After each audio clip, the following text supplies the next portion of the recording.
Sean Plouffe, Hitterish.com. Today we're going to talk about swing quickness. This might be the most important video that I've ever done. And the things I'm going to point out to you today are really key in developing a swing that maximizes our ability level, not only for power, but also for adjustability. So in this first clip, this is one of my favorite clips that I've ever seen. This is Carlos Gonzalez. Looks like a home run derby. He's getting nasty with it. We're going to see a lot of bat flips in this video. But what I want you to notice is you're really shifting forward here and you're leaving the arms back. And you get this nice snap, this nice explosive movement up top. And that's really what creates the swing quickness. A lot of times people talk about having a short, quick swing. And usually what happens is they don't really load their elbow far back and they don't really get to a position where the leg is going to pull. And as long as that's happening, you're going to end up pushing the bat or muscling through the zone instead of really creating this good feel. What I want you to notice is the separation between the back elbow and the back knee.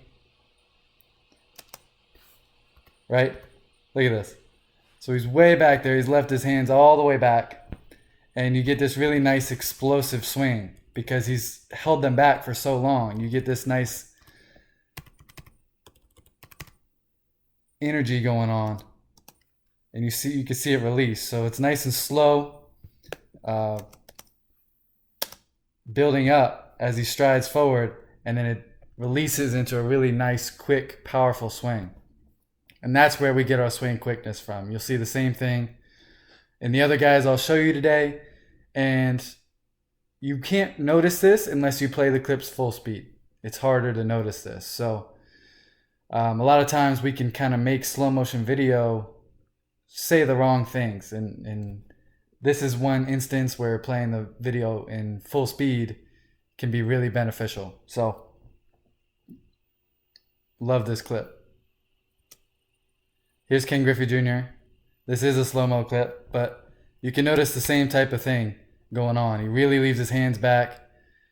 And again, the bat flip. Look at this. These guys all just get super cocky. But again, the same kind of energy buildup gets released into this really quick, powerful swing. Here's a side-by-side with Ken Griffey Jr. and Ryan Braun. Ryan Braun's a smaller guy that hits for power, and what I really like from him is that his barrel starts up. So what you get is this movement where the barrel is going kind of back towards the dugout and the hips going to the ball, and they're kind of going in different directions, and that can make this stretch even more powerful. So you have this potential energy going on that eventually gets released into the baseball.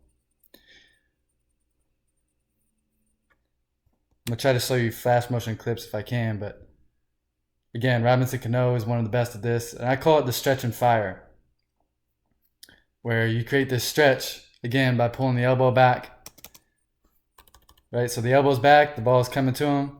Watch how when the ball's in the air, he falls towards the ball. Fall, fall, fall, fall, fall. Hands are still back, still back, still back, and then finally it gets released into the swing. And this is how we use a body properly. This is how the body works. And I want you to think about how you throw, right? This same kind of loading sequence and explosive move happens when you throw for most people. And this is partly why getting the foot down early can be detrimental to the swing. Is a lot of times you end up losing this type of feel where you're falling into the ball and creating this energy and this stretch. And this is why you see guys be able to make swing changes and add a leg kick and really become the best hitter they can possibly be. I told you they'd be bat flips. Here we go.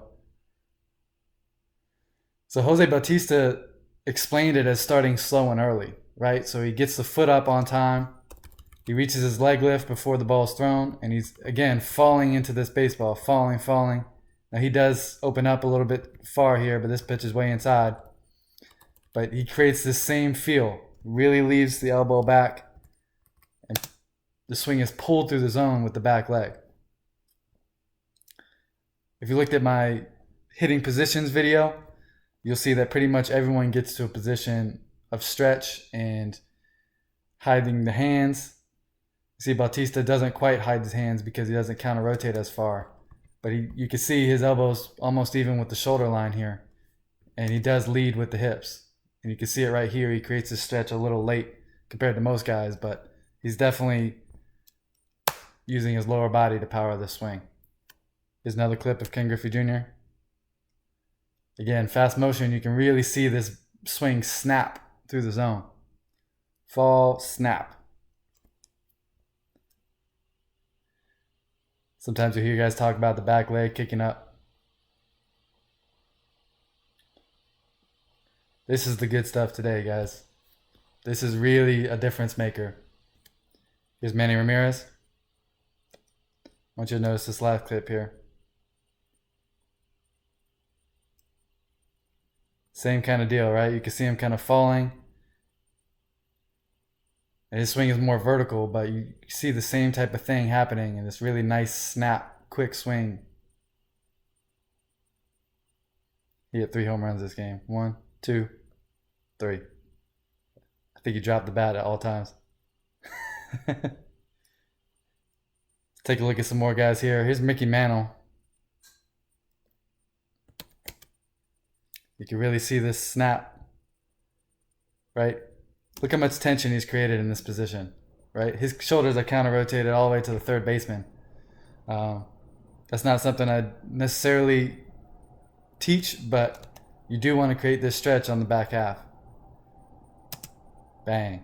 Look at this bat flip. You kidding me?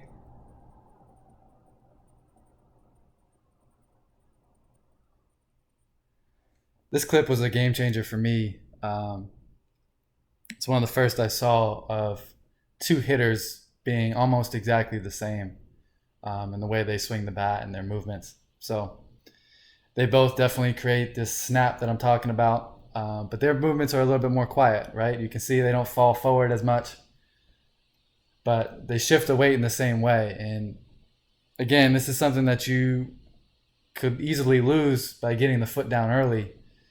And partly why I do like guys to use some type of toe touch or leg lift, because it puts the weight back, right? So you can get this weight shift forward, and part of what creates this feel is you're shifting the weight forward and leaving the hands back to create this stretch.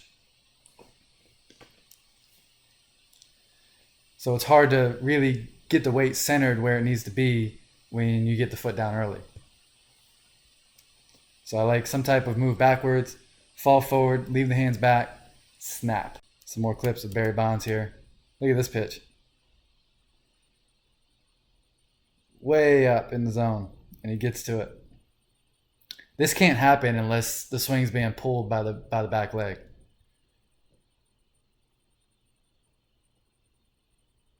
Again, you have that nice barrel flow behind him. So the barrel's going one direction, the leg is going the other direction. Snap.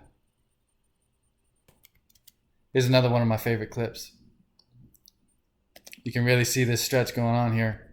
Right in there, right? That's about as far as you can pull it with the back knee and the back elbow. And you get this really nice release of energy.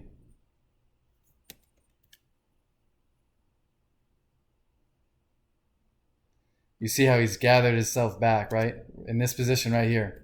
You see how narrow his feet got, right? You see a lot of the older hitters get to this position. Babe Ruth.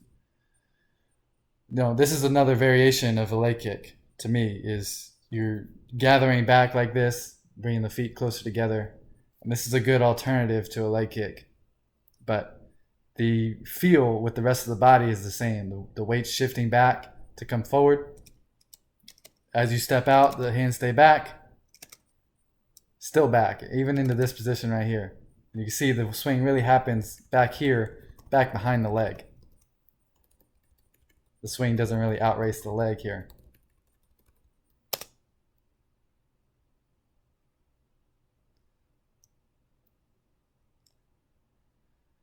Guys, I hope you enjoyed this video. If you did, subscribe to the channel. This has been Sean Plouffe from Hitterish.com. Catch you next time.